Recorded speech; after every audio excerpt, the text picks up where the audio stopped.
Nah, ini secara general sebenarnya yang akan kita buat ini kan versi 3 nih rencananya. Akan ada beberapa penyesuaian biar lebih efisien skematiknya.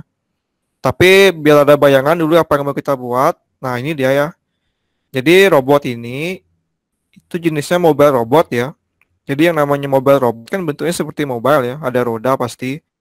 Jadi bukan yang humanoid, bukan yang drone atau apa, tapi yang mobile. Jadi kita pakai roda nanti. Misinya karena kita masih baru, tim kita masih baru, kalian juga kayaknya belum banyak ya punya sumber daya untuk di robotik.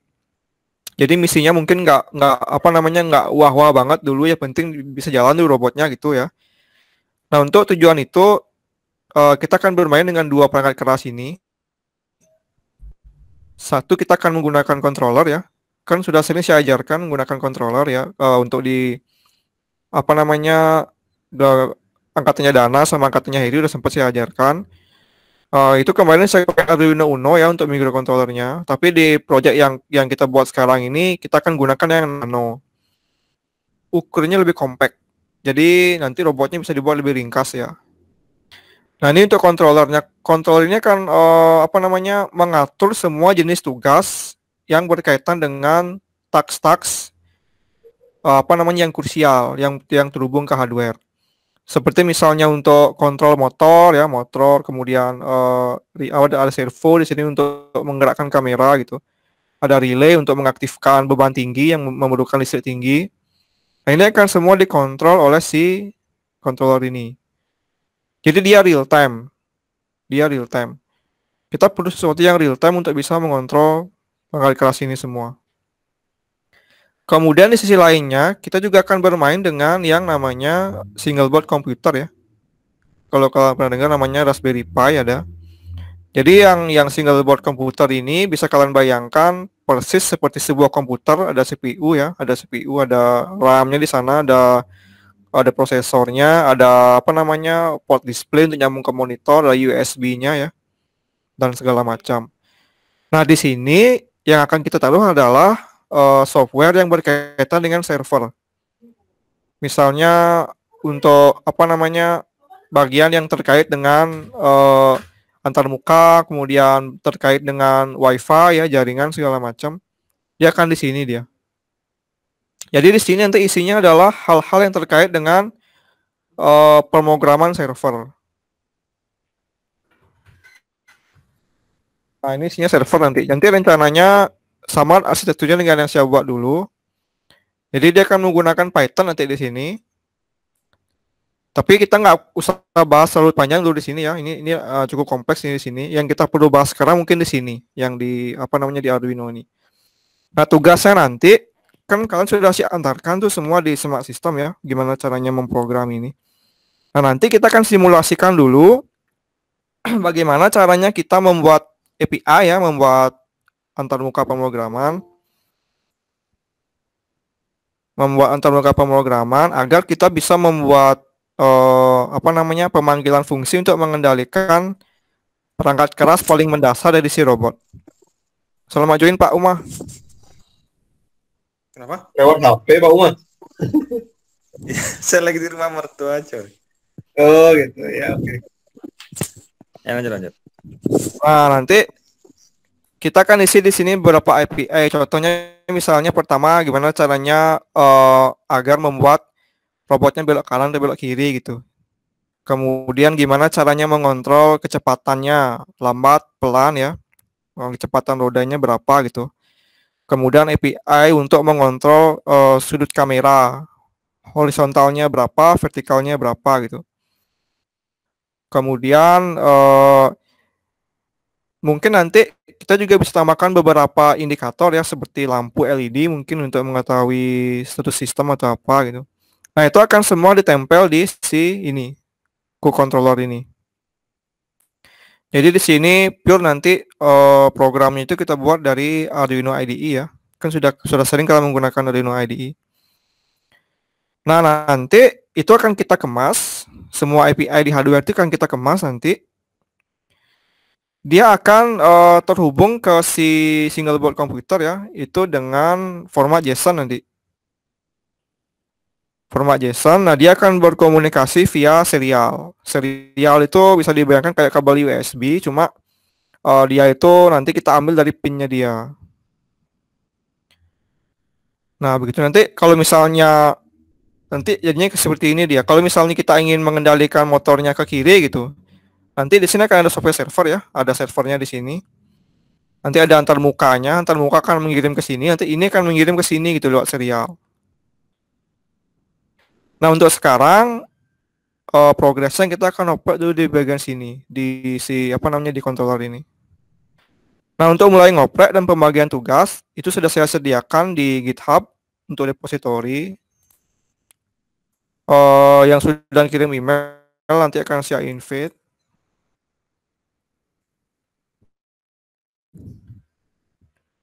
Kira-kira ada question dulu sampai sini tentang hardware-nya? Ada mungkin yang ingin tahu ini bagian apa gitu? Ya, dalam arti gini, Pak Adit, Sambil saya siapkan. uh, teknis kerjanya mereka nanti ngoprek modul atau masing-masing megang untuk ininya, nano ya. Ya, nanti akan saya kasih tugasnya masing-masing ada bagian-bagiannya. Ini kan sebenarnya banyak tugasnya nih di firmware ini. Ya, kita sekarang full pokoknya oprek di firmware dulu biar firmware-nya ini dia stable dulu. Semuanya ada firmware-nya, API-nya, baru kita masuk ke sini. Misalnya si Dana tak kasih tugas di bagian apa namanya untuk kontrol arahnya misalnya gitu. Yang lainnya saya kasih di bagian servonya untuk kameranya gitu. Ya, gitu caranya nanti. Nanti kan udah pakai gitu, nanti kalian buat saja sendiri-sendiri brand sekalian, nanti kita commit di sana. Tapi mereka udah bisa untuk simulasi testingnya, nggak perlu fisiknya ya? Ya, sudah bisa. Kan? Sudah saya ajarkan. Ini coba saya contohkan satu ya, ini mumpung sudah tak buka di Proteus-nya. Sebentar, tak share dulu ke Proteus.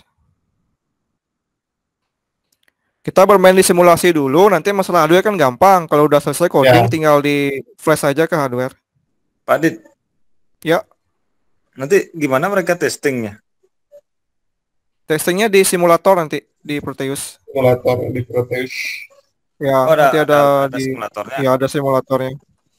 Nanti ada testing, nanti di Proteus sudah berhasil, nanti kan bisa diinfo nanti di gini, di Git. Nanti kita pantau di Git ya pekerjaan kalian ya. Ini aja dulu Pak Dit. Kalau saran saya sih sebaiknya ada roadmap-nya. Roadmap sampai mana sih kita maunya biar ada tujuan gitu loh. Ya, nanti tak share roadmap-nya biar lebih clear tugasnya. Itu kan sudah di-share nanti alamat emailnya. Ya, nanti tak tambahin langsung di jalan-jalan sendiri itu misalnya roadmap kita biar ada tujuan lah. Proteusnya muncul di sana ya. Muncul Pak, kita ngikutin terus Pak. Oke, ini udah selesai saya download. Sebentar benar-benar dulu. Nah, ini ya. Nanti akan saya share di Git untuk library ya. Untuk link ini juga akan saya share Proteusnya. Jadi yang lain kalau belum punya bisa diinstal ulang. Yang saya pakai ini sama aja ketiganya sebenarnya. Tapi biar lebih yakin pakai yang R3 ya. Gunakan yang Arduino Nano R3 dari Nanotech.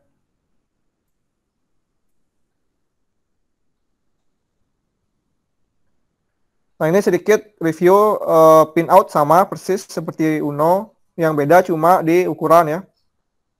Di ukurannya beda. Sisanya sama persis. Jumlah pin juga ada 13 untuk digital dan 5 untuk analog. 6 untuk analog. Nah, untuk di driver kemarin kan saya ajarkan di kalian untuk mengontrol aktuator apa namanya menggunakan PWM ya. Nah, itu kemarin penerapannya di kipas pendingin di Prita, benar nggak? Itu menggunakan H bridge ya. Nah, ini juga sama konsepnya. Kita akan gunakan driver yang sama. Itu namanya L298N. Tampilannya seperti ini.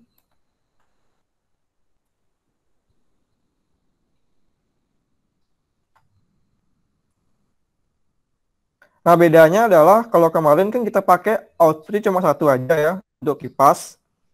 Nah, di sini kita akan gunakan dua-duanya. Jadi untuk di roda di kiri, ini untuk roda di kanan.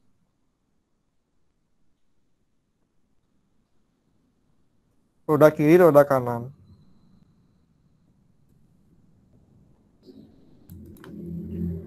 Nah, di sini jeleknya di pin outnya karena dia nano, itu nggak kelihatan pin mana yang punya PWM. Pin mana yang bisa kita gunakan untuk membuat sinyal PWM. Jadi, harus buka dokumentasi dulu. Nah, sementara kita wiringnya dulu untuk motornya ya. Motor bisa gunakan yang ini. Ada namanya yang isi inersia ya. Cari yang isi inersia. Sebentar, mana dia?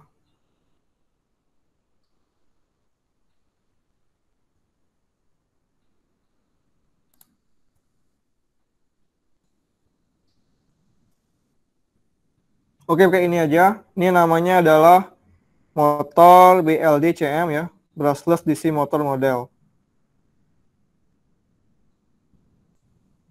Nah, ini, sorry, ini 3 fase nih. Salah-salah, gunakan yang 1 fase aja. Motor 3 fase.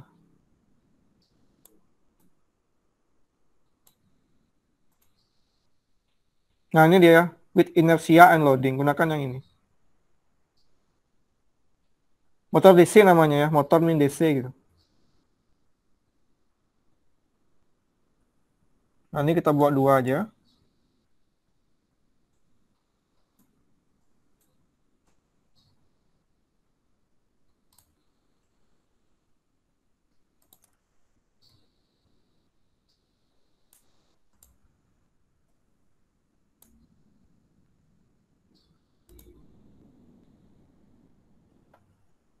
Kemudian untuk pengkabelan, biar tidak pusing lihat, saya pakai terminal ya. Tidak saya sambungkan langsung di sini ya. Terminal bisa dicari di sini, di terminal mode. Ada namanya default. Nah, ini saya sambungkan terminal di sini.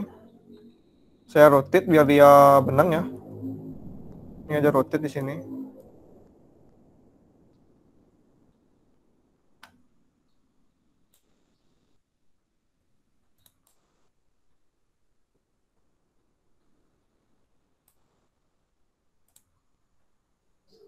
Nah, di sini yang perlu diperhatikan, ingat kalau namanya sama berarti dia terhubung. Jangan sampai salah menuliskan nama. Di sini saya pakai out 1 aja sesuai dengan labelnya dia. Ini juga sama. Out 2. Ini out 1. Ini out 2. Ini juga sama di sini. Terminal, default, rotate dulu.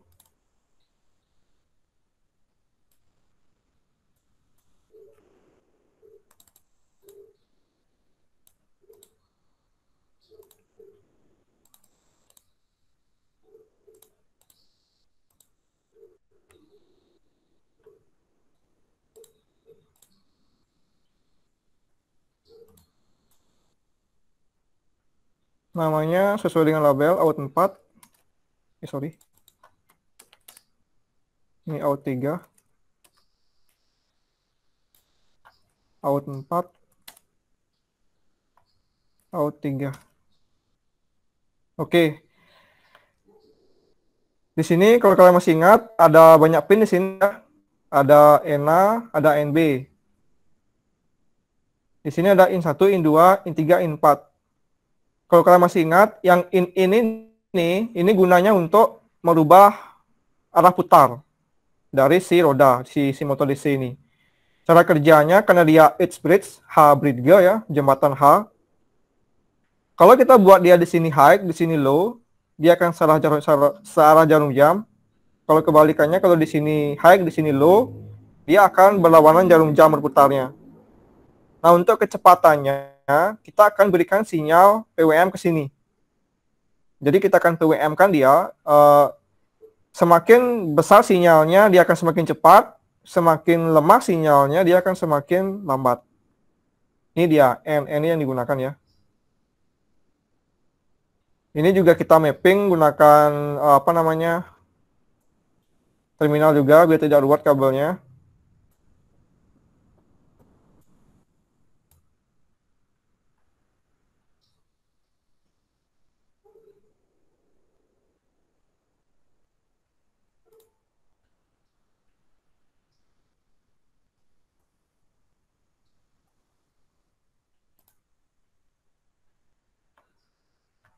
Bisa dibantu satu searching di Google PWM pin di Arduino Nano nomor berapa saja.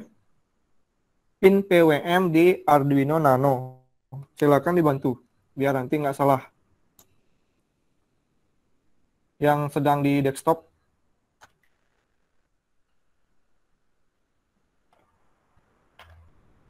Bisa di searching di Google pin PWM di Arduino Nano. Karena tidak semua pin itu dia support PWM.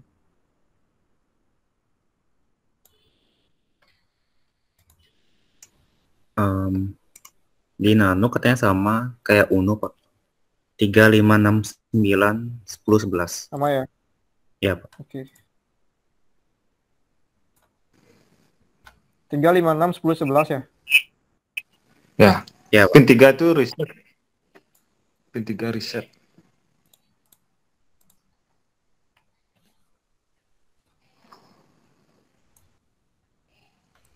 Tiga, 5, 6, 10, 11. 9 lagi. 3, 5, 6, 9, 10, 11. Oke. Nah, kita akan ambil di pin 3 dan pin 5 ya. Untuk PWM-nya. Oh, ini dan juga ini satu siapa nih? Si Plus. Welcome Plus. Coba di note dong, itu ada isu, nggak tahu sih isu itu masih apa enggak. Pin 5 dan 6 itu apa nih? Higher than expected duty cycle, itu artinya apa? Oh ya, duty cycle Higher untuk than expected. PWM-nya. Berarti dia lebih ya? Iya, lebih.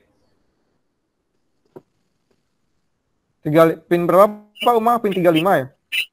Betul. Pin 56. 56. Pin 56. Kita pakai untuk PWM itu adalah pin 5 dan pin 6 ya. Jadi kita akan sambungkan ke sini dia. NA itu kita akan sambungkan D5, NB ke D6. Kemudian ada pin untuk mengatur arah putar. Ini kita perlu 4 pin. 1, 2, 3, 4. Lumayan banyak sebenarnya. Sedangkan pin kita terbatas ya. 2 sudah terpakai. Sisa lagi sedikit sebenarnya ini. Mungkin kita pakai yang berdekatan saja. 4 seri itu berarti di 7, 8, 9, 10 ya. Nah, ini saya pakai pin D7, D8, D9. Tunggu dulu. Tadi yang PWM pin berapa saja? D3, D5, D6, D9 PWM ya? D9 PWM kah? Iya, Pak. Oke, berarti nggak dipakai. Jangan pakai PWM. Soalnya kita akan perlu PWM lagi 2 untuk kontrol servo ya.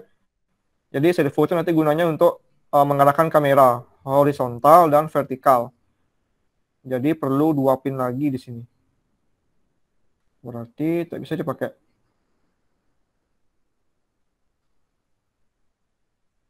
D4 nggak PWM ya? Kayak D4 aja. Iya, bukan PWM. D5 sudah dipakai, D6 sudah, D7 belum ya, D7. D8. D9 nggak bisa, D10. 4, 7, 8, 10. Nah, di sini ada pin spesial satu, ada namanya pin RX-TX ya. Pin RX-TX. Saya sempat bahas kemarin itu ada beberapa protokol komunikasi yang bisa digunakan antar modul di perangkat keras. Sama kayak misalnya keyboard kalian ke CPU, dia punya protokol sendiri gitu. Nah, di sini juga ada banyak protokol yang bisa digunakan. Ada namanya I2C, ada SPI, ada serial, ada UART, ada bus segala macam. Yang kita pakai di sini dia serial ya namanya. Cara kerjanya sama kayak USB, dia pakai 2 kabel data dan 2 power. Nah, kita akan menghubungkan si co-controller ini ya, si Nano ini ke single board komputer nanti Raspberry Pi. Itu kan kita gunakan dari sini, RX-TX ini. RX-nya kita masukkan ke TX si Raspi, TX-nya kita masukkan ke RX si Raspi. Nah, sementara untuk kita bisa mensimulasikan si Raspi, kita kan install di sini instrumen namanya virtual terminal ya. Ada di sini di instrumen, cari di virtual terminal. Nah, kita install di sini saja. Nah, ini kita simulasikan sebagai si Raspi. Nah, ini kita mapping ke pinnya ini ya. RX, TX. RX-nya di D0, TX di D1. Jadi, ini sama juga kita gunakan terminal. RX ini ke TX berarti. TX itu pin D1. Berarti ini D1. Ini D0. Nah, nanti kita akan buka ini, kita akan kirim perintah JSON ya, perintah JSON ke sini. Nanti JSON akan diparsing oleh si Arduino Nano dan diterjemahkan ke pemanggilan API apa gitu. Itu untuk mengirim perintah. Untuk menerima data juga sama, nanti si Nano ini dia bisa mengirim data juga ke sini ya, dalam format JSON. Contoh misalnya kalau kita tempelkan di sini sensor misalnya. Dia bisa mengirimkan sensor untuk mengetahui rintangan misalnya. Nanti juga akan dikirim ke sini dengan format JSON. Jadi biar clear nanti ini akan diganti dengan Raspi ya. Tapi karena kita tidak punya Raspi di simulator, kita sementara gunakan ini dulu, virtual terminal ini.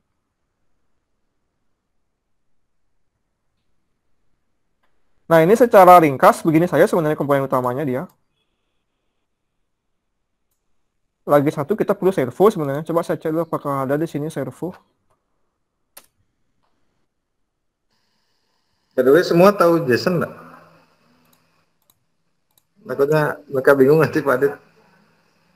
Mau nanya tadi. Oh iya. Iya. Apa-apa. JSON Nanti itu lihat. Gini aja besok kan kita pelajarin Git itu. Sekarang kumpulin aja ya istilah sekarang ya Pak Uma besok. ya istilah yang tidak diketahui tadi yang disampaikan Pak Adit. Nanti biar tak sampaikan besok.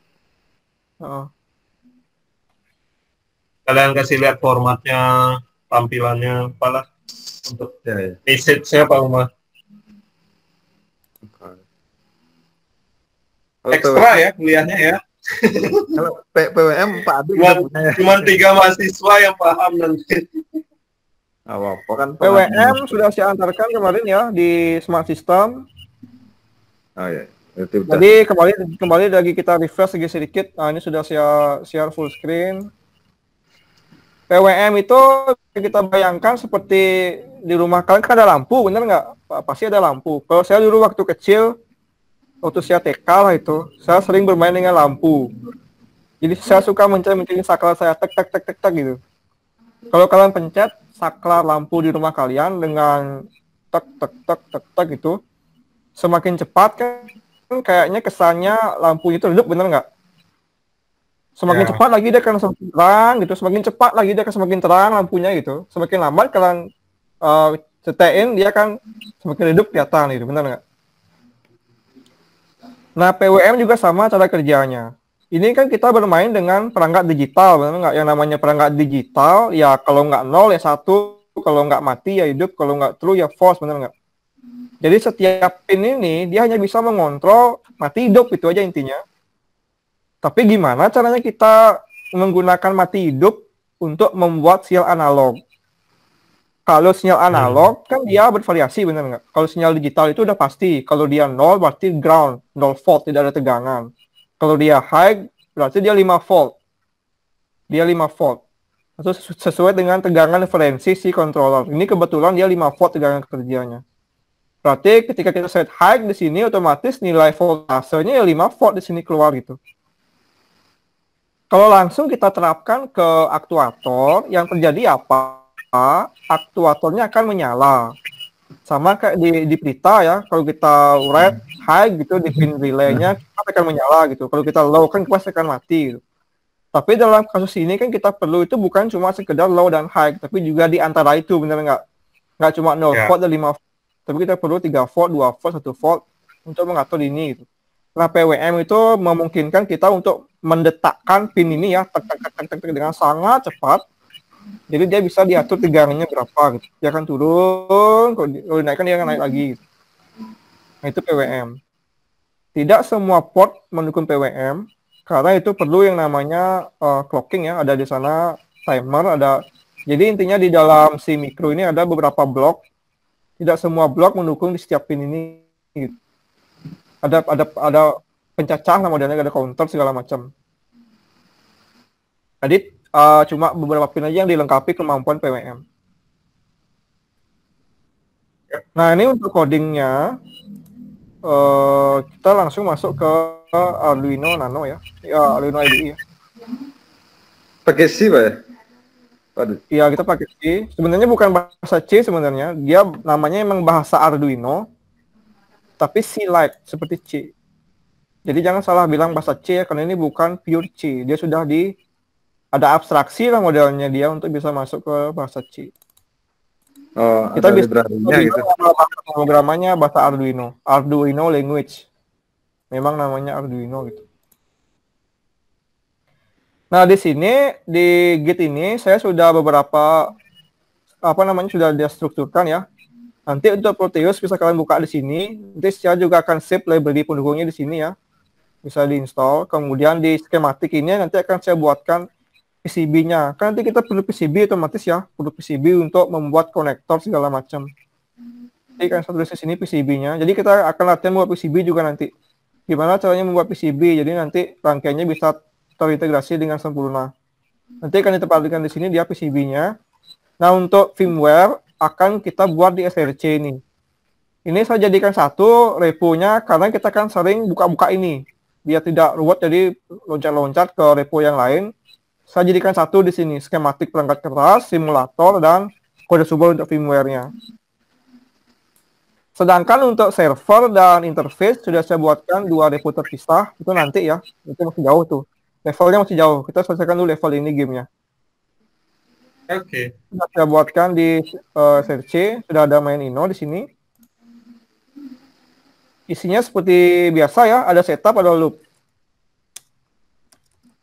Jadi sudah pernah tahu ya semuanya ya. Setup ini akan dieksekusi sekali saja, pertama kali ketika mikro nyala. Kemudian loop akan dieksekusi terus-menerus. Nah, biasanya ini kan style saya nih, style yang lain mungkin berbeda. Biasanya saya buatkan dia per file untuk setiap fungsinya. Ini bahasanya kalau di sini bahasa struktural ya, bukan object oriented ya. Kalau library-nya si Arduino mungkin ya object oriented yang menggunakan kelas. Tapi untuk decodingan utama di sini itu jarang yang menggunakan OOP, kebanyakan menggunakan struktural. Karena kita bermain dengan perangkat keras yang limited dalam segi resource. Kita cuma punya memori 2 KB, memori cuma 2 KB, dan yang namanya embedded, tidak ada namanya garbage collector istilahnya. Jadi, kalau kita salah memprogram, itu akan bocor memorinya gitu intinya. Bocor memorinya akan hang dia gitu. Kalau kita memprogram desktop, kan ada garbage collector istilahnya. Kalau sudah selesai, dia akan dikembalikan sisa memorinya gitu. Nah, bisa kalian bayangkan di sini kita main sendiri. Bermain sendiri, nanti bersih-bersih sendiri juga gitu. Kalau tidak dibersihkan akan berantakan semua gitu. Itu bedanya kita memprogram di embedded ketimbang yang di high level. Nah, di sini yang paling penting kalian pahami, ini kan intinya kita membuat API ya. API itu semacam antarmuka biar bisa kita mengakses fungsi-fungsi di code ini ya, Nano ini dari si Raspi.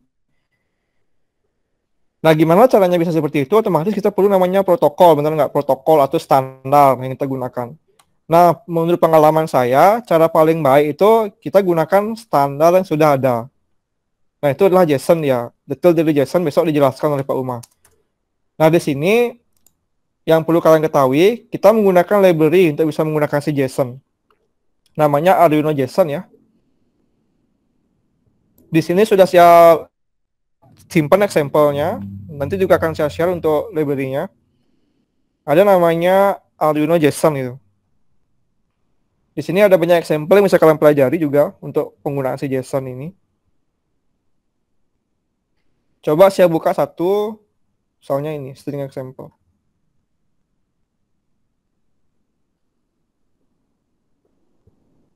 Oh, terlalu ruwet ya, terlalu banyak komentar. Oke. Coba saya buatkan dulu struktur saya dulu biar kebayang ya. Nah, biar codingannya rapi, biasanya saya akan buatkan dia file baru sesuai dengan isi dari fungsi tersebut. Biasanya standar saya itu saya akan buat beberapa kelas yang paling sering saya gunakan. Seperti misalnya kelas sensor ya, file sensor, bukan kelas ya, file ya. File sensor, kemudian aktuator. Kalau saya menggunakan jaringan, saya akan buat networking. Kalau saya buat cloud, saya akan gunakan cloud, segala macam gitu. Nah, di sini karena misi pertama kita adalah bagaimana caranya membuat setidaknya roda aja dulu bergerak ya. Nah, saya akan buatkan di sini namanya aktuator.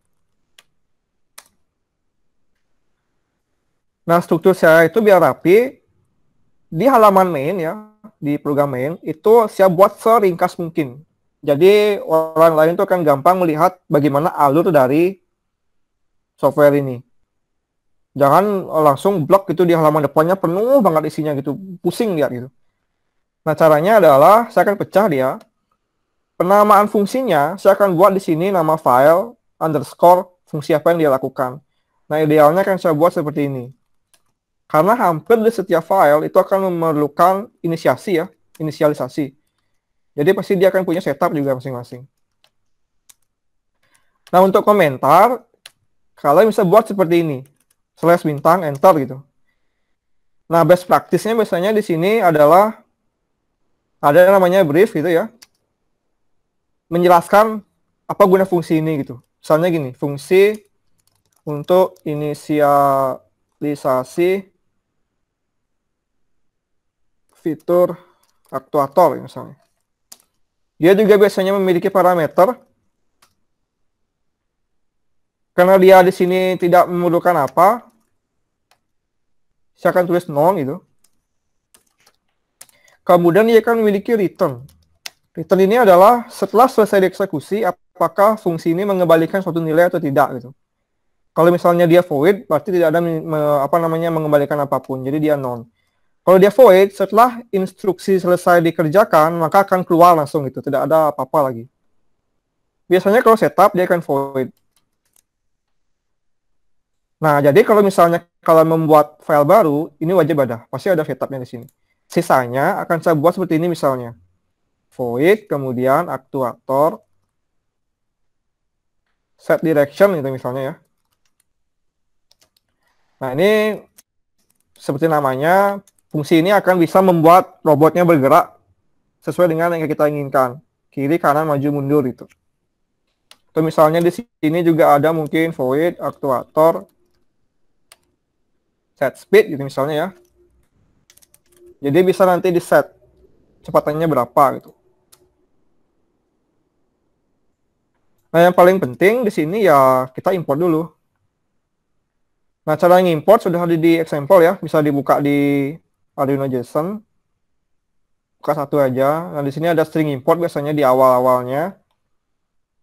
Nah, ini ya Arduino JSON nih. Ini beda ya, ini nggak perlu. Ini berkaitan dengan SDK dan SPI. Nah, kita import ini dulu. Kemudian, karena kita menggunakan serial, tentu kita perlu fitur untuk bisa berkomunikasi ke serial. Nah, itu biasanya akan saya buat namanya di sini serial. Ini juga sama, saya copy aja ya. Udah setup juga di sini. Serial communication. Nah, di sini biar ringkas ya halaman depannya akan saya panggil seperti ini. aktuator setup, serial setup.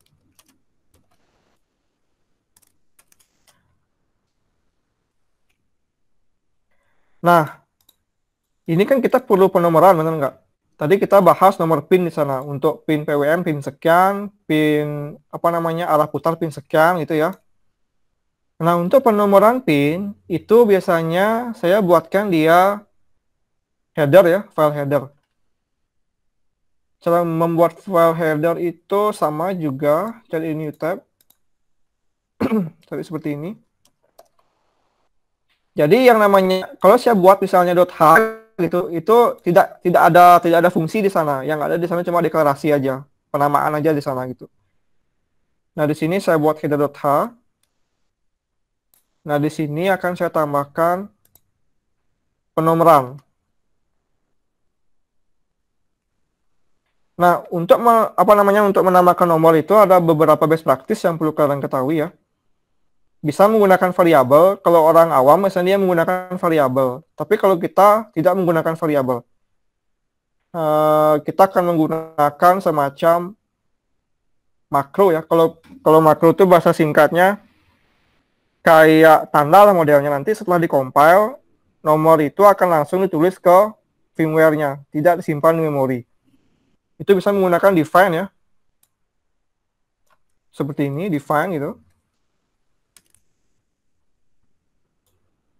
Coba saya cari example satu. Oke, saya gunakan yang punyanya Prita ya. Di sini kayaknya ada.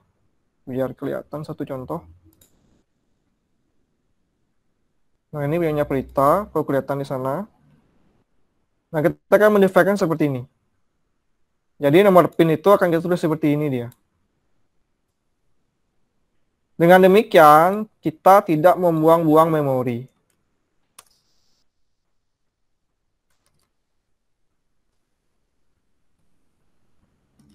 Pin RX itu, tidak perlu ya, ini tidak perlu didefinisikan.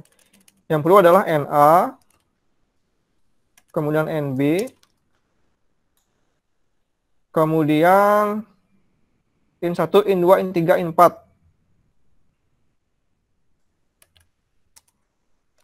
IN1 ya. IN2, IN3, IN4. Nah, di sini NA ini kita masukkan dia ke pin D5. Kemudian B ini adalah 6 ya. 1 ini adalah 4, 7, 8, 10.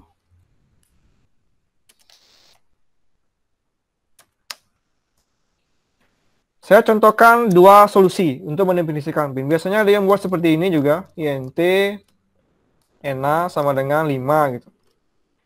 Kalau kita buat seperti ini, dia akan menyimpan konstan dengan tipe data INT. INT ini kalau kita cek ya di Google misalnya, INT Arduino, bukan di Google ya, di sini ada ya di reference ya. Ini kalau kalian teliti, kalian cari di help reference, kemudian kalian cari di sini di variabel ya. Ini ya variabel itu ada namanya int misalnya integer. Ini kalau kalian buka itu akan kelihatan integer itu akan memakan memori 2 byte. Satu variabel 2 byte. Sedangkan kita cuma punya 2 kilobyte. Kalau di byte kan mungkin 2000-an. Lumayan ya ngabisin ya. Bayangkan kalau kalian punya 10, udah 20. Jadi harus hati-hati pemilihan variabel. Triknya adalah kita cek dulu nilainya berapa. Kalau nilainya kecil, ngapain buang-buang 2 byte itu ya, mending gunakan konstan aja. Kemudian ada juga misalnya seperti ini. Dan segala macam. Ini kan membuang memori, jadi jangan seperti itu. Gunakan define. Nah, ini untuk nomor pin. Sementara yang kita ketahui baru pin untuk kontrol motor ya. Jadi ada pin PWM, ada pin arah. Kemudian di aktuator, kita akan setting dia di sini. Kalau misalnya saya ingin mengontrol, mode pinnya apa? Yang mesti ingat. Input atau output? kalau kita ingin mengontrol. Pin mode, Pak. Modenya apa? Input atau output? Kalau kita ingin mengontrol, modenya adalah input atau output.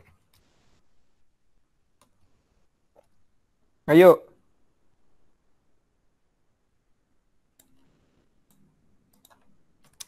Nggak ada ingat? Input mungkin, Pak. Output ya. Oh, Kalau oke. mengontrol pasti output dia. Kalau membaca baru input. Oh, iya. Jadi di sini saya panggil saja ya. Ena itu dia sebagai output. NB juga dia sebagai output. Kemudian in1, in2, semuanya output ini ya.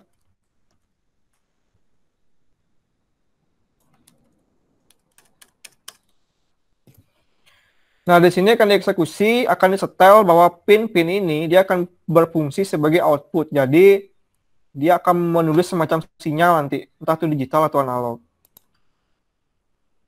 1, 2, 3, 4, oke.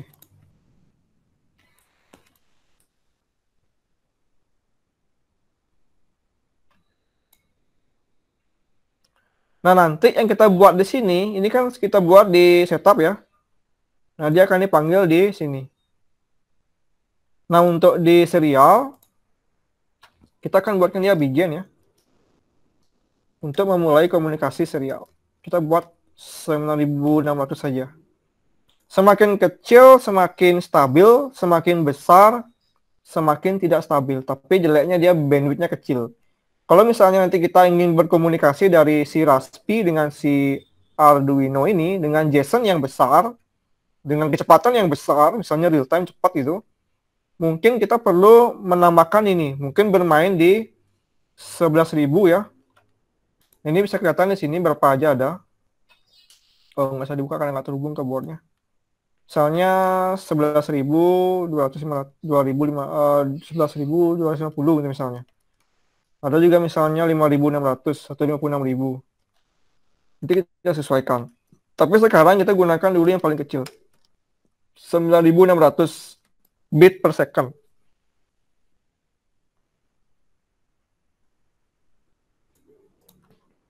Kemudian sudah di setup, serial sudah. Nah, kita akan coba untuk mengendalikan si motor sekarang.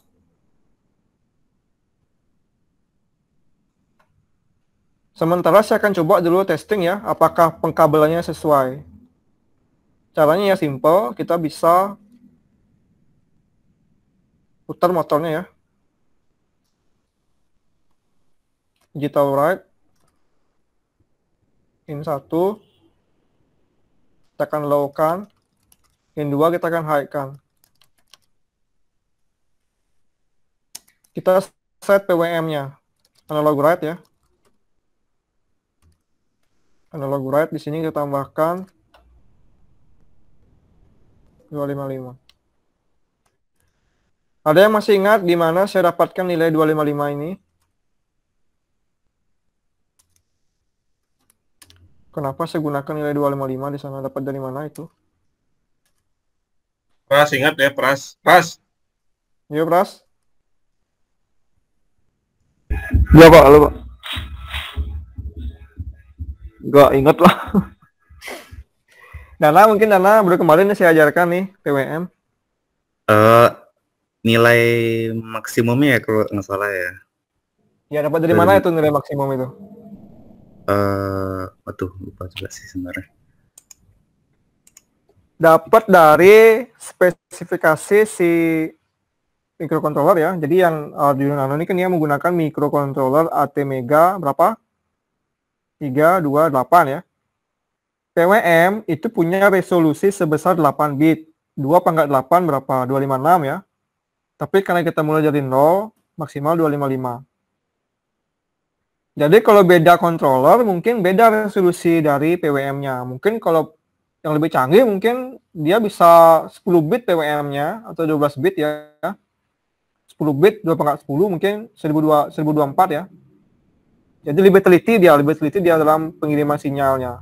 lebih smooth ya jalannya, motornya lebih smooth jadinya gitu. Tidak apa namanya fluktuatif gitu. Tapi karena kita masih bermain dengan yang level hobi, nggak perlu yang terlalu presisi, mahal harganya. Oke, ini aja nano, ini aja itu cukup sebenarnya. Jadi di sini kita punya 0 sampai 255 ya. Kalau kita gunakan 0, yang keluar di pin 0 volt. Kalau kita gunakan 255 dibagi 2, mungkin sekitar 100, berapa jadinya itu? 175 ya. Itu akan keluar 2,5 volt. Jadi separuh power ke pin itu. Nah, di sini coba kita akan set dia ke maksimum power ya di 255. Nah, ini kan saya panggil dari main loop. Saya compile. Oh, sorry, belum saya import lagi satu. Ini H ini harus diimport dulu. Caranya import seperti ini ya. Nah, ini harus diimport dulu H-nya.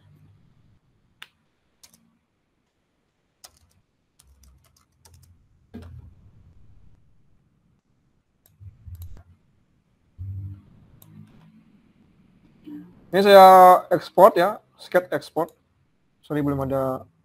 Oh, ini salah. Serial setup.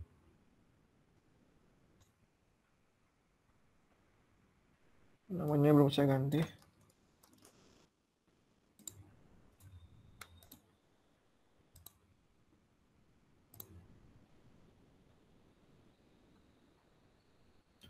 Oh, ini ukuran lagi satu ya, nomor pinnya belum. Ini adalah ENA.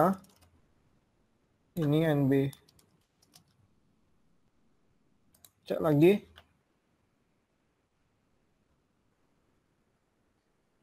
Ini untuk ngetes dulu ya, biar jalannya dulu. Apakah sudah benar pengkabelannya.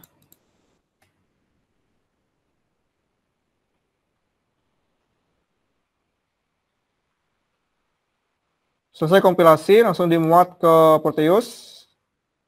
Klik-klik aja di sini, kemudian cari program file. Nah, ini saya simpan di GitHub. GitHub, kemudian Windows Rover. Search. Nah, ini ada dua file, ada standar, ada bootloader. Samanya sebenarnya, karena ada simulasi sama aja, nggak masalah. Biar lengkap, pakai yang bootloader aja.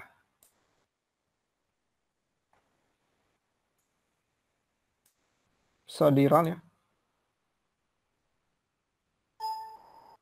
Oh, sorry, ada yang salah.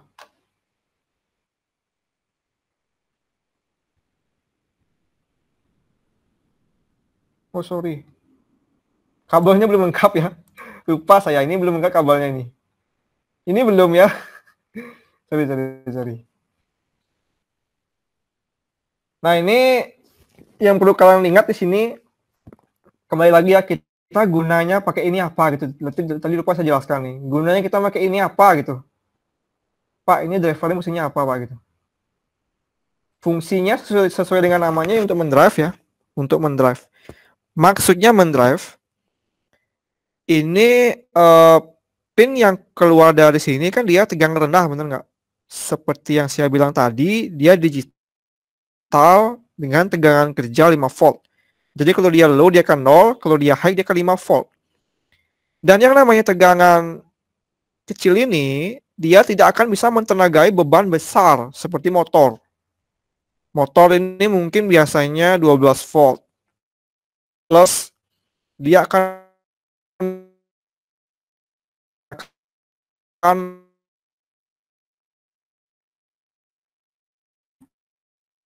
ya atau kuat arus, mungkin isi beban mungkin bisa naik sampai 400 mA atau setengah ampere ya per motor. Sedangkan pin Arduino ini kalau kalian lihat di datasheetnya dia hanya bisa mensuplai maksimal, kalau tidak salah itu sekitaran 50 mA. Jadi kalau kita langsung sambungkan dia ke motor, yang terjadi adalah pinnya bakalan berasap ya. Pinnya akan berasap, dia akan hangus pinnya, dia akan rusak. Jadi tidak bisa kita langsung masukkan beban besar langsung dikontrol dari pin digital ini, I/O ini. kita perlu interface tambahan. Biasanya kalau yang kita kendalikan itu beban, nama interface-nya adalah driver untuk mendrive beban besar. Ini kita gunakan driver L298N. Sudah saya jelaskan di Smart System kemarin, dia bekerja dengan teknik H-Bright ya, atau jembatan H. Sama kayak huruf H. Jadi listrik itu dia dimanipulasi dengan dioda-dioda di chip ini. Singkatnya, dengan dioda itu kita bisa atur arah listriknya kemana gitu keluarnya. Dioda kan hanya bisa meneruskan listrik searah, benar nggak? Tidak bisa sebaliknya gitu. Nah, dioda itu digunakan dimanipulasi untuk bisa mengatur arah gerah listrik. Jadi bisa diatur nanti secara jarum jam atau berlawanan. Nah, di sini kalau kalian perhatikan di driver ini, dia memiliki 2 buah catu daya atau power source. Ada 12 volt, ada 5 volt. 5 volt ini dia akan tersambung ke dayanya si nano. Karena dia bekerja di tegangan referensi 5 volt. Dia kompatibel. Sama dia notasinya. Tidak bersenyap, tidak bersenduk gitu. Sama dia. Bisa dia ngomong satu sama lain.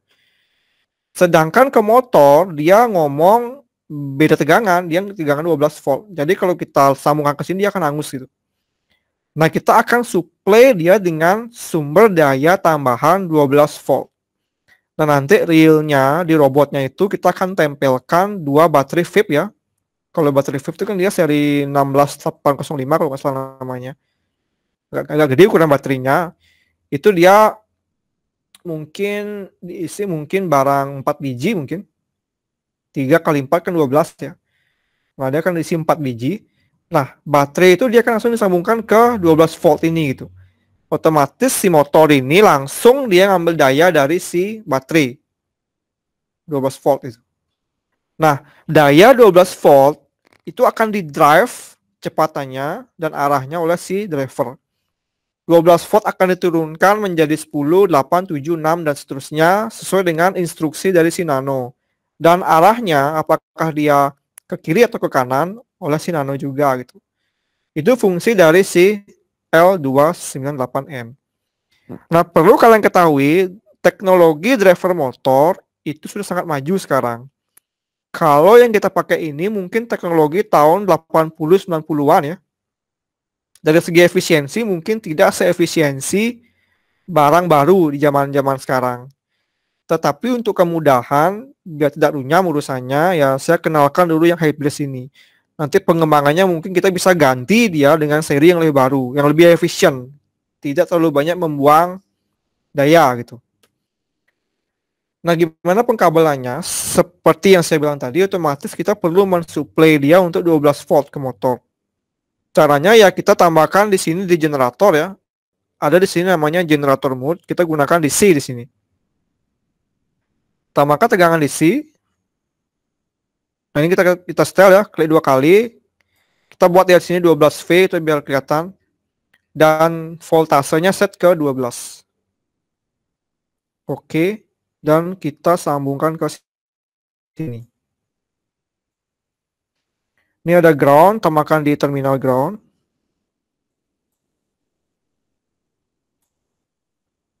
Lima volt, tambahkan di power ya. Nah, power ini dia default, dia sudah 5 volt.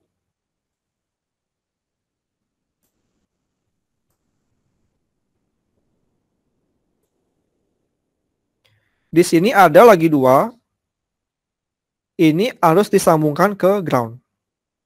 Jadi kita buat ground. Mungkin kalian bertanya-tanya gimana caranya beda tegangan itu dia bisa berkomunikasi datanya. Ini dia kuncinya. Istilahnya itu kita bisa buatkan dia namanya common ground ya, common ground itu. Jadi kalau 2 modul sudah di common ground, otomatis dia bisa bertukar sinyal listrik. Jadi kalau sinyal listriknya bertukar, otomatis data bisa ditukarkan. Jadi kita common ground ya. Antara driver dengan si nano sudah di common ground, sama groundnya. Jadi dia bisa bertukar listrik, bertukar data. Nah ini ya, kalau ada tanda gini artinya nyambung. Kalau nggak ada berarti belum nyambung artinya. Oke, sampai di sini sudah terhubung harusnya. Tinggal kita jalankan. Nah, di sini motornya mulai berputar ya. Ini motornya pakai inersia. Kalau misalnya laptopnya lambat, inersia bisa dikurangi. Masa efektifnya bisa dikurangi. Saya tambahkan mungkin lagi 1 ya nolnya ya. Ini saya tambahkan lagi 1 nolnya. Nah, dia akan lebih cepat responnya. Coba kita lihat di PWM 255 berapa dia inersianya. Nah, dia berhenti di 461 ya.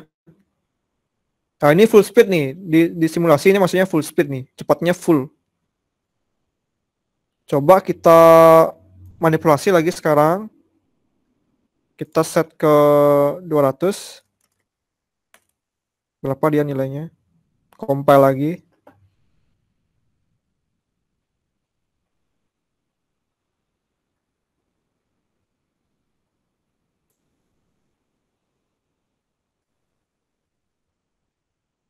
Dia agak lebih lambat ya. Karena tegangannya lebih rendah, jadi otomatis responnya lebih lambat. Momentumnya lebih lambat ya. Jadi sampai di sini sudah kelihatan ya. Apa namanya? PWM sudah bekerja, jadi pengkabelannya sudah oke. Sekarang coba kita cek arahnya. Ini kan belum kita cek arahnya gimana nih. Low high gini belum kita cek nih. Coba kita cek sekarang. Ini yang di 1 ini saya pakai low, ini low, kemana dia larinya?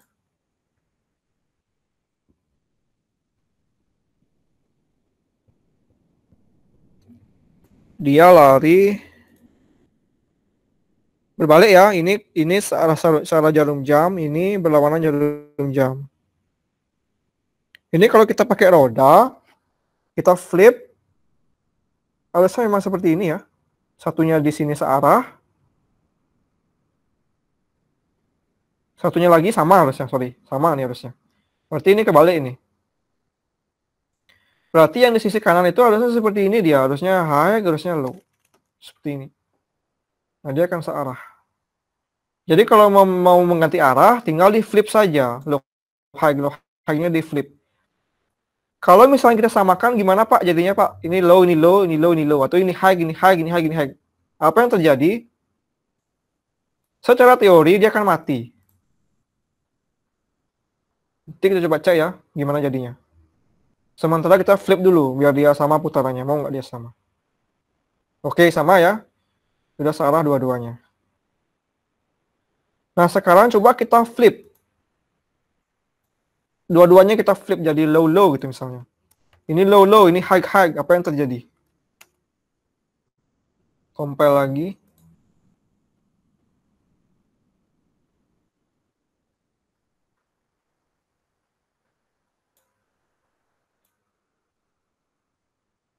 Dia mati ya. Dua-duanya mati. Pokoknya kesimpulannya asal sama nilainya dia akan mati. Karena secara teori listrik kan mengalir dari potensi ke negatif ya. Positif ke negatif. Jadi kalau kita samakan pinnya keduanya kan dia nggak bisa lari dia. Tidak ada perbedaan potensial, benar nggak? Jadi dia tidak akan hidup motornya.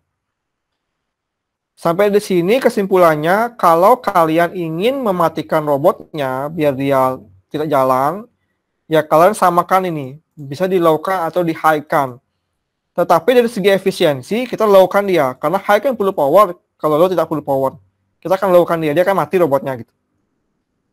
Nah ini untuk putarannya ya, low, high, low. Nah ini untuk pengkabelan, berarti untuk pengkabelan sudah aman, tidak ada masalah. Untuk di motornya ya.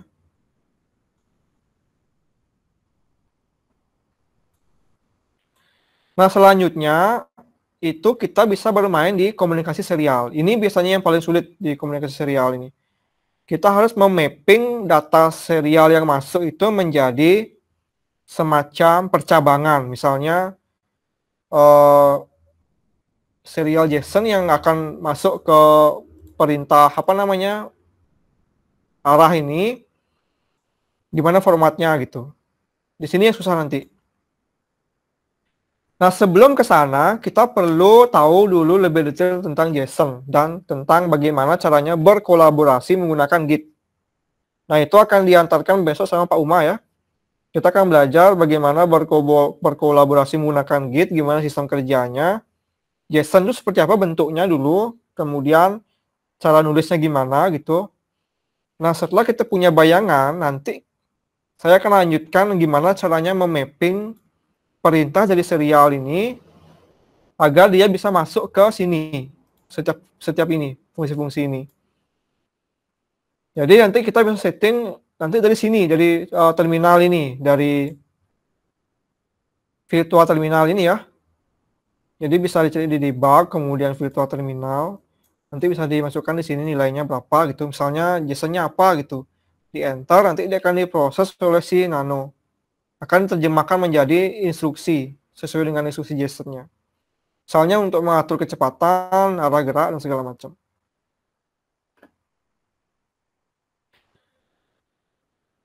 Nah, itu akan kita lanjutkan setelah kita tahu gimana caranya kerja dengan Git dan JSON ya. Biar kebayang dulu. Sekarang tugasnya ya untuk nyoba simulator aja. Nah, tugas sekarang silakan nanti kalian unduh ya. Ini cancel commit di Git, nanti bisa di-download dengan cara ini ya. Bisa dibuka dari zip-nya ini. Kalau belum tahu caranya cloning, bisa di zip ini, zip ini. Nanti kan terdownload semua dia. Nah, tantangan saya ya, semoga bisa dikerjakan salah satu dari kalian besok. Siapa aja boleh. Nanti bisa ditambahkan di sini sebuah servo ya. Ini kayaknya sudah ada sekarang yang buat library untuk servo. Semoga sudah ada. Harusnya sudah ada harusnya. Servo Proteus.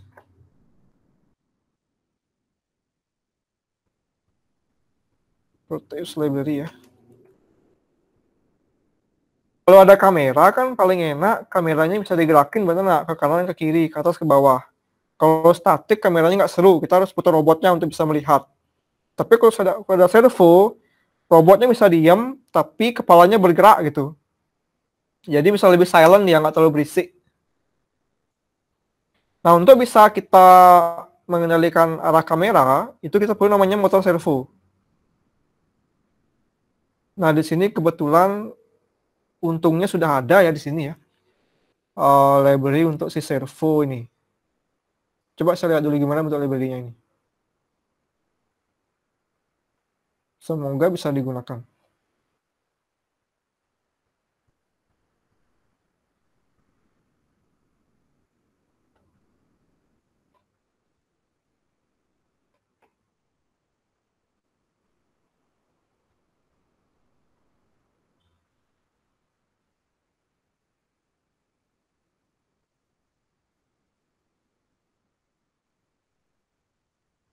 Oh, ternyata belum ada ya. Di sini dia masih menggunakan DC motor di sini.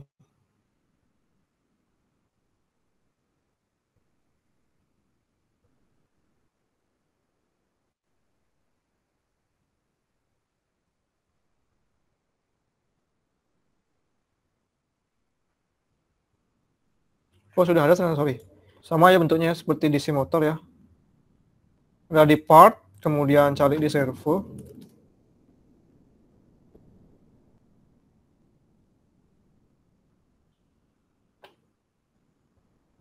Yang dia pakai itu adalah yang PWM kah? Bentar.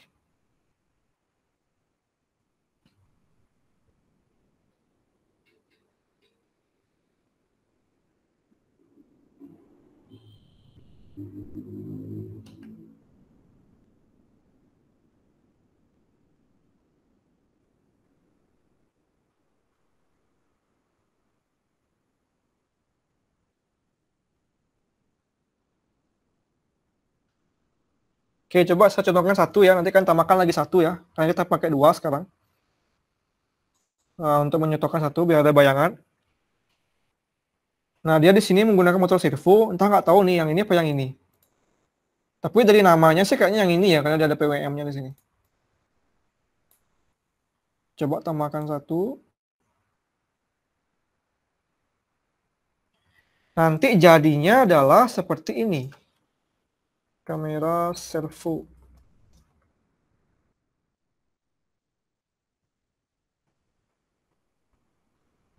Nah, seperti ini ya. Jadi ada servo di sini dua, satu untuk ke horizontal, satu untuk ke vertikal. Ini untungnya saya sudah pegang bracketnya ini. Sudah ada bracketnya ini, jadi tinggal di coding aja.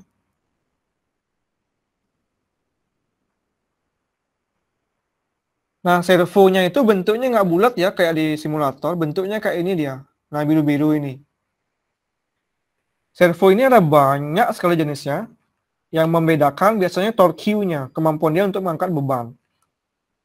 Tetapi yang lainnya kebanyakan sama. Dia hanya bisa diputar setengah lingkaran. Setengah lingkaran berapa derajat? 180 ya. Jadi dia bisa diputar 180 derajat. Setiap derajat itu bisa diatur dari program. Jadi yang horizontal bisa 180, yang vertikal juga bisa 180.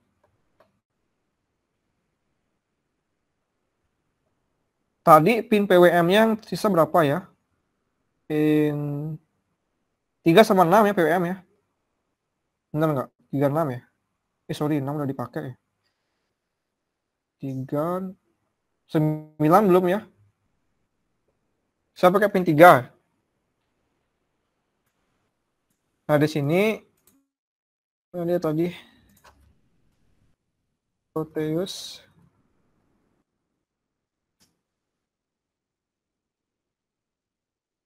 Ini sudah ada banyak sekali tutorial ya, silahkan dicoba-coba. Tugasnya nanti gimana caranya kita bisa mengontrol servo dengan sudut tertentu ya. Nah, ini ada dari medium, coba lihat. Kayaknya lebih bagus dari medium.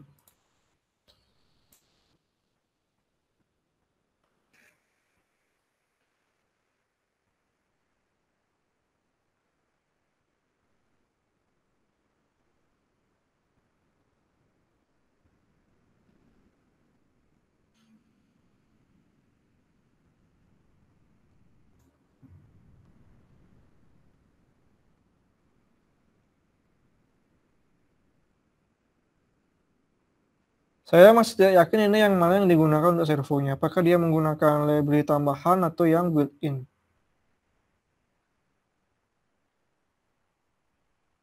Sepertinya tambahan ini ya, sudah ditambahkan ini. Oh, bukan ini untuk Arduino-nya nih. Untuk servonya itu... Nah, dia menggunakan ini. Motor PWM servo, oke sama. Dia menggunakan motor PWM servo yang saya tambahkan tadi.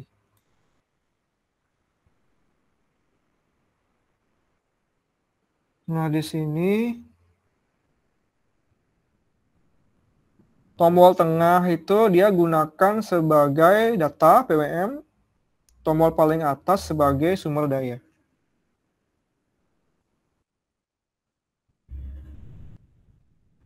Servo, ya servo, meskipun dia motor ya,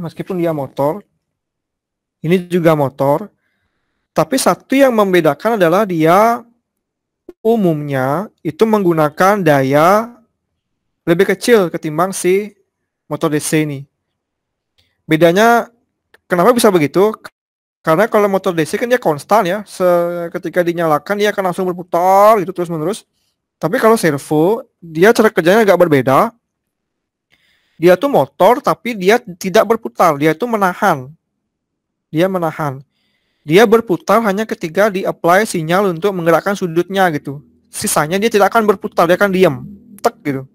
Nah, daya yang dia gunakan itu adalah daya untuk menahan sudutnya itu gitu. Jadi untungnya di sini, untungnya ya, kita kalau ingin mengendalikan servo tidak biasanya perlu driver tambahan. Drivernya dia itu sudah built-in tertanam di dia gitu. Jadi simpel banget. Yang kita perlu supply ke sini adalah daya, PWM dan ground. Jadi di sini kita tambahkan ini ya. Saya akan rotate dulu. Saya bawa ke bawah aja ya biar lebih enak dilihat. Nah, gini.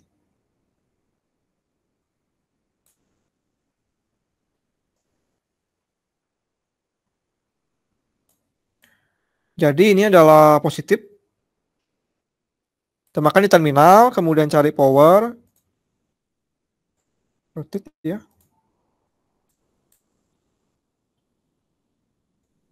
Sorry. Kemudian yang tengah itu adalah PWM. Kita gunakan default.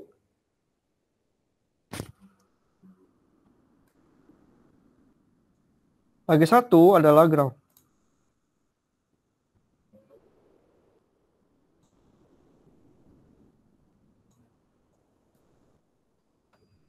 Nah, ini kita sambungkan aja langsung. Tadi PWM yang tersisa kan pin 3, benar nggak? Pin 3 kan saya mapping ke sini. D3. Ini coba saya jauhkan sedikit biar tidak numplak dia di sana. Nah, D3 itu. Kemudian bagaimana caranya memprogram servo? Gampang ya, cari di example. Itu ada namanya di sini example servo. Di sini ada knob, ada sweep. Coba kita buka satu.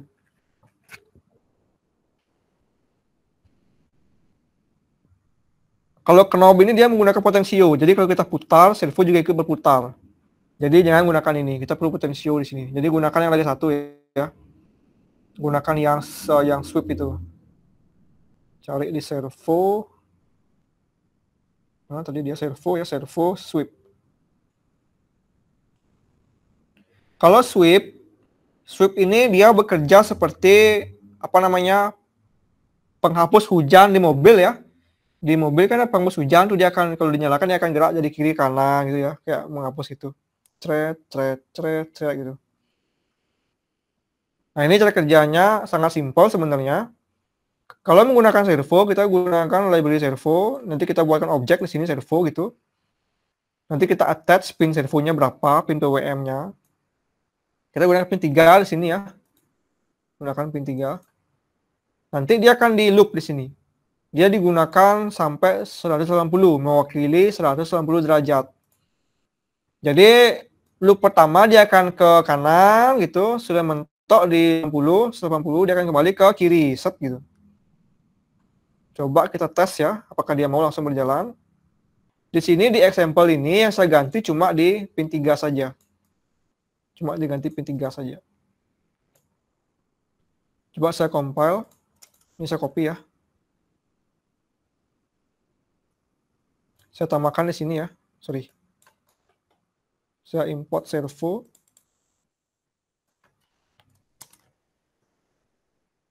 Kemudian di apa namanya di header saya tambahkan di sini juga find.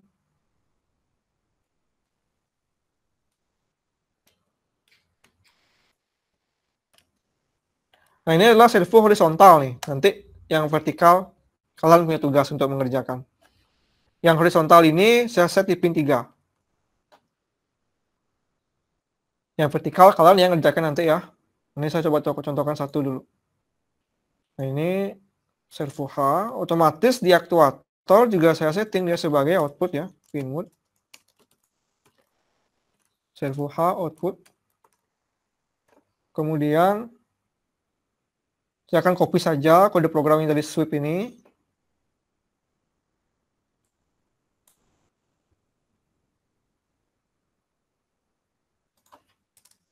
Void. Salah ketik.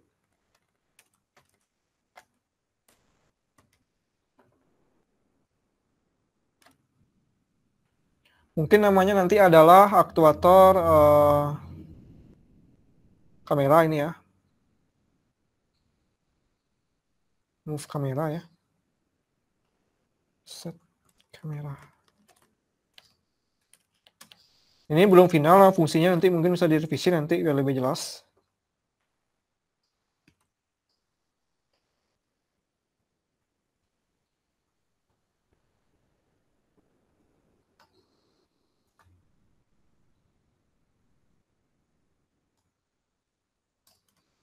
Di setup, saya setel, sorry bukan di sini ya.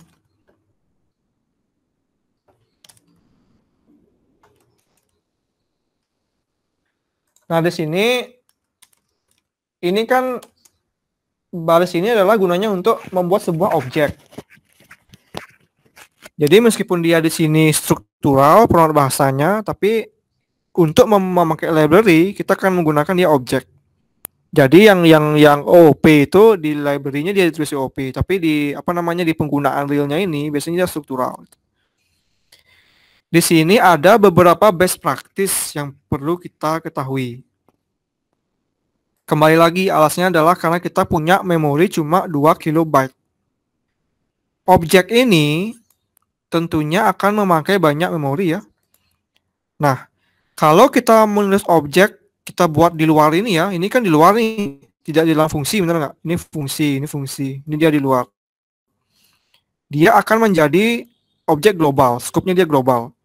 Nah, biasanya kalau objek global itu plusnya adalah kita gampang mengakses dari mana saja, tetapi minusnya adalah dia akan resisten di memori.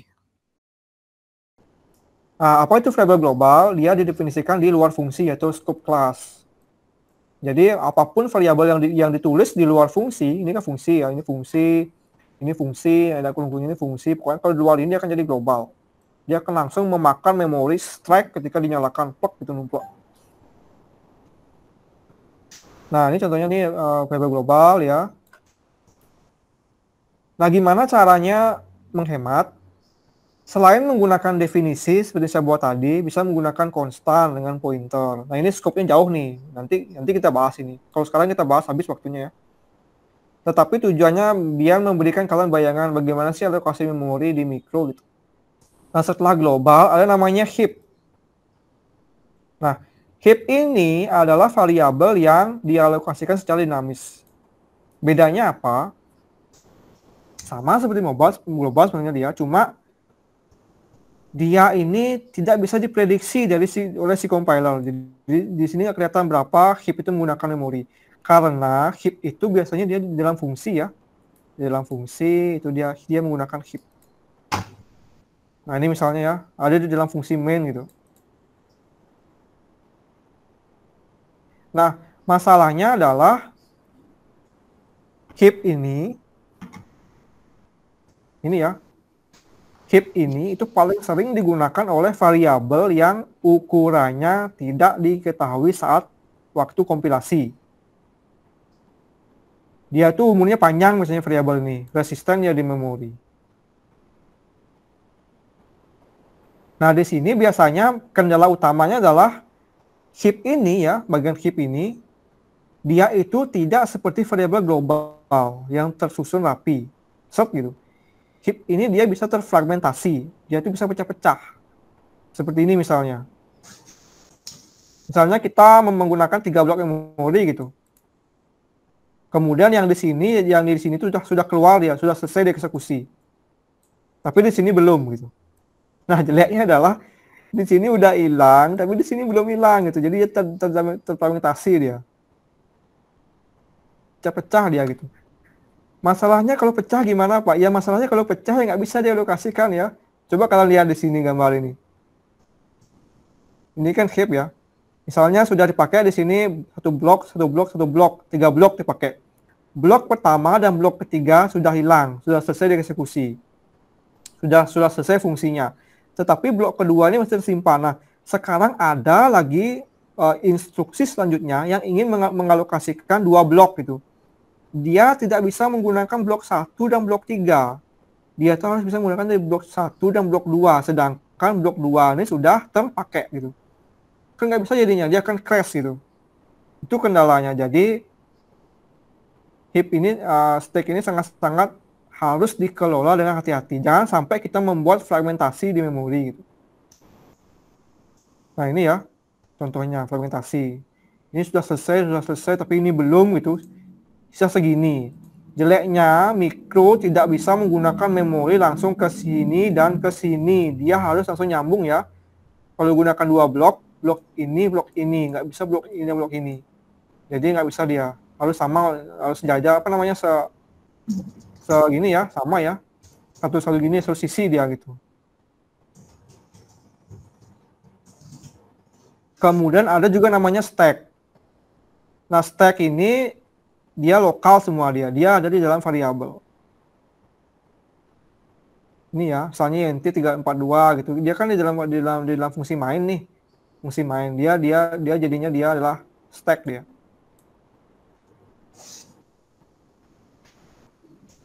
Biasanya best practice itu adalah kita kurangi penggunaan heap, perbanyak penggunaan stack.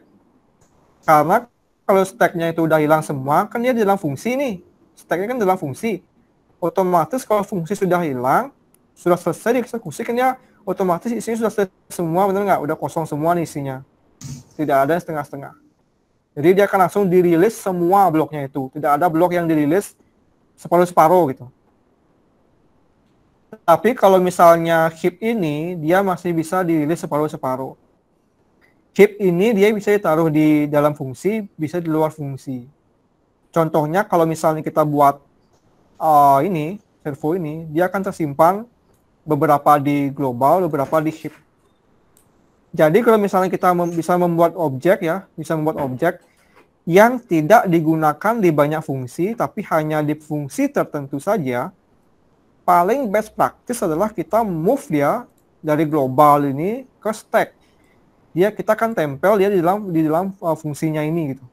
Misalnya ini kan objek servo ini kan hanya digunakan di fungsi set kamera, benar nggak? Nah, kita bisa definisikan dia di sini langsung. Kita buatkan ini servo di sini, termasuk juga script inisiasinya. Setupnya kita move juga di sini. Itu yang paling best practice sebenarnya. Tetapi dengan alasan kemudahan, biasanya kalau para pemula itu dia akan ruwet berpikir, ini gimana sih scope-nya, kenapa tempel di sini gitu. Sedangkan nanti dia mengakses dari fungsi lain itu kan tidak bisa dia, karena dia cuma di fungsi ini. Dia akan bingung gitu. Makanya di example ini, di file example, itu penggunaan servo itu disetting sebagai global, objek global. Seperti ini ya, kan dia disetting di objek global nih servonya ini gitu. Karena kalau kita setting global itu, objek servo bisa diakses dari mana saja. Bisa dari fungsi ini, dan fungsi-fungsi lainnya. Tapi kalau kita move dia, jadikan dia lokal, cuma di sini aja. Ya cuma di sini aja bisa diakses, di sini enggak gitu. Jadi itu dia plus minusnya. Memori harus sangat dikelola dengan sangat hati-hati. Nah, di sini sekarang gimana Pak kalau setelah mengetahui itu? Ya, kita bisa gunakan back practice atau kembali ke metode untuk pembelajaran ya. Tetapi di sini kayaknya kita move saja. Kita tempel aja langsung di sini ya, biar tidak perlu banyak menggunakan memori. Jadi kita instansiasi, nah ini kita move saja dia. Kita akan tempel di sini. Nah, yang ini kita bisa gunakan pin mode terpisah dengan ini karena dia tidak menggunakan objek. Dia hanya menggunakan function helper ya, fungsi pembantu. Jadi bisa kita pisah naruhnya. Tidak ada hubungannya. Tetapi ini kan ada hubungannya nih, servo ini ada hubungannya dengan ini. Jadi setup ini tidak bisa kita tempatkan di setup karena objeknya didefinisikan di sini. Kalau contoh tadi kan dia didefinisikan setup, benar nggak? Ini contoh tadi ya. Servo, mana servo tadi? Nah, ini contoh. Di contohnya dia didefinisikan di luar sebagai global, kemudian setup di setup gitu di dalam fungsi. Tetapi punya kita sekarang tidak. Punya kita adalah baik inisialisasi ya, instansiasi, kemudian setup, itu jadi satu fungsi di sini. Nah, ini kita bisa pakai tetap ini ya, servo H. Ini nama objeknya bisa kita ganti, misalnya servo H gitu. Misalnya pakai misalnya servo X ya.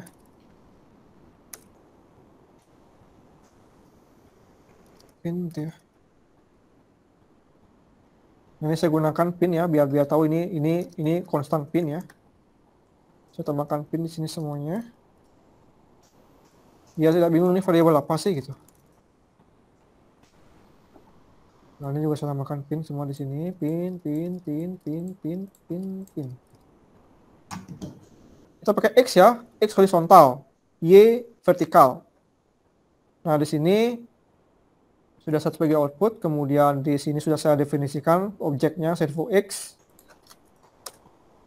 Kita panggil sekarang servo X punya metode namanya attach untuk mengattach pin berapa dia dipasang pinnya, pin servo X. Kemudian gimana caranya kita mengendalikan arahnya? Nah, tinggal di copy saja kode program di for ini. Nah, dia punya variabel post namanya. Kita instansiasi dia dengan variabel lokal saja, gunakan integer post sama dengan 0 atau integer post itu aja. Kita bisa menyimpan ini ya. Nah, ini nama objeknya servo X, kita ganti menjadi servo X postnya masih sama namanya. Jadi sudutnya itu akan di-generate dari loop ini ya, for ini ya. Kita gunakan nilai 15. Sekarang coba kita panggil dia dari main. Set kamera ya, dia akan dijalankan dari main. Sampai di sini harusnya ketika dijalankan, servo akan berputar 180 derajat ke kanan. Setelah sampai di kanan, dia akan kembali berputar 180 derajat ke kiri. Nah, derajatnya itu didapatkan dari nilai pos ini ya. Menggunakan fungsi for loop ini. Coba kita compile. Tadi kita menggunakan 8 byte memori. Sekarang berapa kira-kira habis memorinya? Oh, sorry. X ini ya.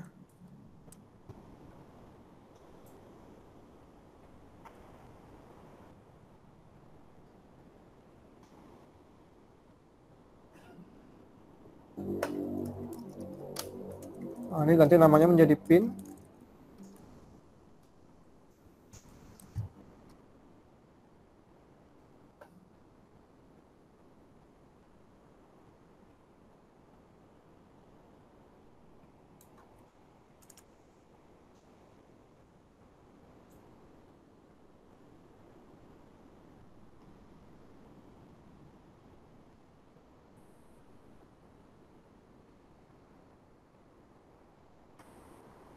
Nah, dia menggunakan sekarang 10% ya.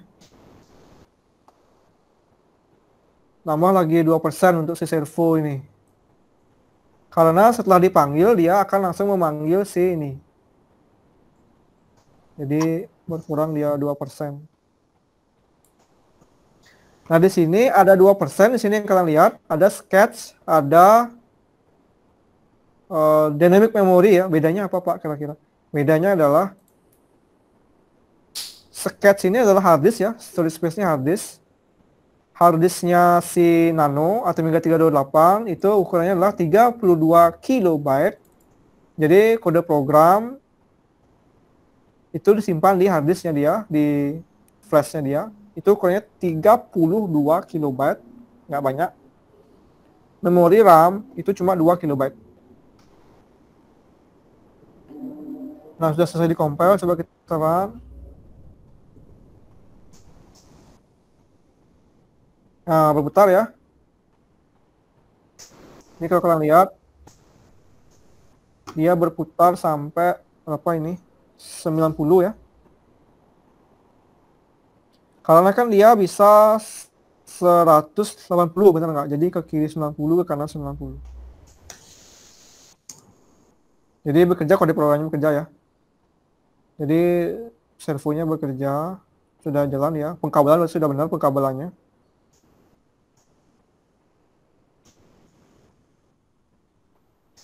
Oke. Sampai sini ada question dulu kira-kira? Tugas kalian nanti namakan lagi satu ya. Ada servo untuk yang vertikal, yang sumbu Y. Ini pun sumbu X nih, untuk kiri kanan. Yang vertikal nanti untuk atas bawah. Tugasnya kalian tambahkan di simulator servo lagi satu, bisa di kode program, tambahkan gimana caranya biar servonya bisa gerak-gerak. Itu ya dulu deh, biar jangan terlalu berat dulu.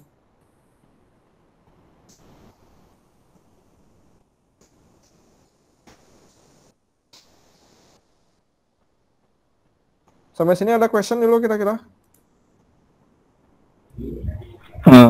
buat lagi kayak tadi ya Pak, apa namanya, Ya. izin gitu Pak. Ya, Servo. clue-nya adalah kalian kerja di perangkat keras dulu. Kalian kabelkan dulu perangkat kerasnya. Periksa pin mana yang bisa kalian gunakan untuk PWM di channelnya servo kedua. Ini kan sudah saya pakai ada 3 nih. Silahkan cek di skematiknya si Nano ini, sisa pin berapa aja yang bisa untuk PWM. Ingat ya, clue-nya adalah ini harus pin PWM, nggak boleh pin biasa. Kemudian clue kedua di bagian software, itu kalian harus definisikan pin tadi. Kemudian kalian setup modenya sebagai output. Kemudian kalian buatkan objek servo untuk kontrol servo Y-nya. Setelah objeknya dapat, kalian panggil metode write untuk menulis sudutnya. Nah, itu sudah ada di example yang saya buat tadi. Itu ya clue-nya ya. Pertama kalian buat pengkabelannya dulu di sini. Ya. Saya tahu pin berapa yang bisa dipakai isi PWM-nya. Habis itu di software itu kalian tambahkan definisi pinnya, pin berapa dipakai di sana, setting mode pinnya sebagai output, buatkan dia sebuah objek servo sebagai servo Y ya. Tadi kan saya sudah buat objek untuk servo X tuh. Buat objek untuk servo Y, kemudian kalian olah nanti. Intinya memastikan bagaimana caranya tahu servo yang kalian tambahkan itu bisa berputar. Nanti kalian mau putar dengan cara tadi, gunakan sweep ya. 90 derajat ke kiri, 90 derajat ke kanan, boleh. Atau kalian ingin misalnya kombinasikan dua-duanya, boleh juga. Yang penting targetnya kalian sudah kabelkan servonya, kalian sudah definisikan pinnya di kode program, dan kalian sudah buatkan objek servonya. Sisanya nanti minggu depan, pertemuan selanjutnya nanti kalian simulasikan, perlihatkan, oh udah jalan dengan servonya, sudah terintegrasi servonya antara hardware dan softwarenya gitu. Sampai nanti kita akan pelajari bagaimana caranya berkolaborasi dengan kita JSON-nya gitu. Nanti kalau saya tahu JSON, baru kita masuk ke bagian pembuatan API-nya itu. Kita akan langsung bahas bagaimana caranya merancang API agar bisa masuk ke serial ini gitu. Kita bisa kirim perintah dari serial. Kita bisa setting kecepatannya berapa, sudut servonya berapa gitu ya, arahnya kemana dari serial. Itu arahnya. Sampai di sana harusnya adalah milestone kalian. Kalau hardware sudah jadi itu robot sudah bisa gerak harusnya itu. Bisa kanan, kiri, maju, mundur, kecepatan. Kamera juga sudah bisa gerak gitu. Kemudian setelah kita bisa komplit membuat API untuk di Nano ini, baru kita akan masuk ke Raspberry Pi. Nah, di sana mungkin agak lebih kompleks sedikit. Nanti kita akan bahas di sana lebih banyak. Untuk sekarang, jangan dulu mulu targetnya, kita selesaikan dulu di hardware ini aja dulu. Biar semua hardware-nya terpasang. Hardware-nya nanti ada driver, kemudian ada servo, mungkin tambahkan sensor satu ya, sensor untuk lingkungan, biar ada data lingkungan nanti masuk. Dan mungkin nanti ada beberapa relay. Karena nanti targetnya adalah, ini kan saya nanti rencananya ada kamera nih. Kamera ini nanti akan ada fitur night mode-nya. Ada inframerahnya nanti. Jadi ini kamera nanti bisa melihat di dalam gelap. Nah, saya sudah beli diodanya itu, dioda yang bisa menembak tembus ya. Jadi kita perlu membuat relay untuk menyalakan lampu itu gitu. Karena lampu ini kan dia powernya lumayan besar nih, tidak bisa langsung dipasang di sini gitu. Semoga nanti punya. Jadi itu ya hardware-nya ya, ada nanti driver untuk di roda, kemudian ada servo untuk di kamera, ada relay untuk menyalakan lampu, kemudian ada sensor sedikit lingkungan. Mungkin saya pakai lingkungan relatif aja, humidity dan suhu lah minimal. Itu akan terpasang di sini Nano ini. Nanti kalau ada pin sisa, saya pengen bermain dengan laser nanti. Saya udah punya laser, green laser ya. Jadi bisa dipasangkan di tempat kamera juga, jadi bisa ditembakkan laser. Kan keren ya bisa nembak laser ya, nanti kalau ada misalnya sesuatu bisa di pointing dengan laser gitu. Kalau masih sisa portnya, tambahkan laser yang high power. Itu bisa membakar laser itu. Soalnya digunakan untuk di computer vision ya, mendeteksi balon itu misalnya. Balonnya gerak naik, itu lasernya juga ikut gerak, dia memantau set itu. Terkunci tembak pek gitu, pek gitu. Kayaknya keren gitu. Tapi nanti itu, semoga masih ada pin tersisa.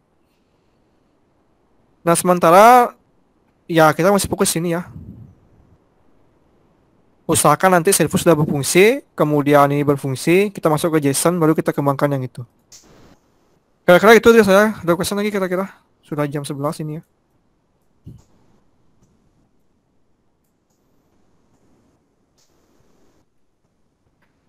Saya rencananya, soalnya kan di rumah kecil ada banyak hama ya. Jadi kalau robotnya di sana, terus kamera terpasang, hamanya bisa ditembak itu sebenarnya. Tinggal ditembak pakai laser ya, set gitu ya. Hilang gitu. Nah, itu masih jauh tuh, itu levelnya masih jauh. Semoga bisa dicapai sampai sana. Soalnya kalau yang kemarin itu saya sudah berhasil pasang laser, cuma dia belum presisi. Ini ada laser di sini ya. Ini kalau kalian lihat gambar yang Mark II yang saya buat kemarin, ada nggak di sini ya?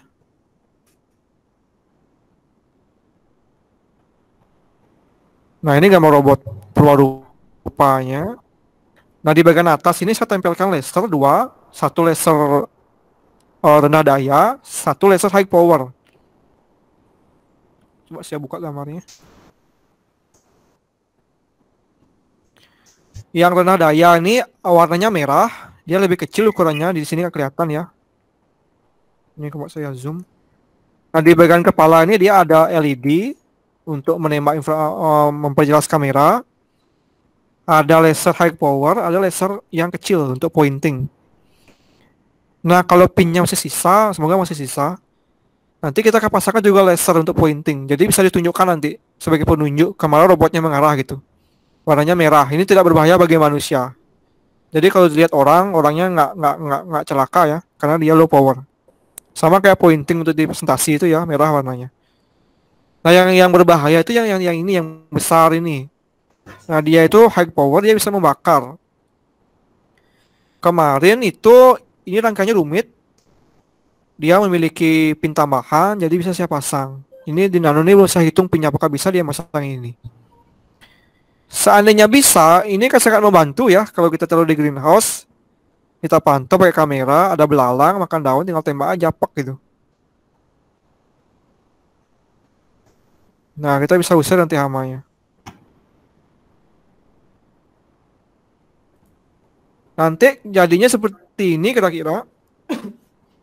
Tapi tidak seperti ini hardware-nya ya. Kita akan gunakan yang chassis sudah jadi. Ini kan belum jadi nih. Saya buat sendiri kemarin ini. Nanti globalnya nanti mungkin ada servo. Ini servo nih. Ada servo X, servo Y. Ada bagian penopang kameranya. Ada Raspberry Pi. Ada Arduino di sini. Ada bagian catur daya untuk mengatur daya. Ada driver motor. Ada sirkuit ya, ada PCB untuk menaruh relay segala macam. Dan kemarin itu saya pakai pinnya lumayan banyak, jadi saya bisa pasangkan selain sensor lingkungan itu ada sensor jarak di belakangnya ini. Jadi di pantatnya ini udah sensor ultrasonic ya. Sama kayak di mobil itu kan ada sensor ultrasonic tuh, kalau mobilnya terlalu mepet ke tembok dia akan bunyi tit gitu. Kalau misalnya pinnya cukup, saya akan tambahkan juga ultrasonic. Jadi bisa tahu nih di belakang ada halangan apa enggak gitu. Karena kalau kita melihat kamera itu kan di belakang kelihatan ya, nggak ada spionnya gitu, spionnya nggak ada. Jadi karena nggak ada spion ya tambahkan saja ultrasonic di belakangnya. Nanti dia akan muncul di interface bagian atas ini berapa jarak rintangan di belakang gitu. Dia akan muncul di sini.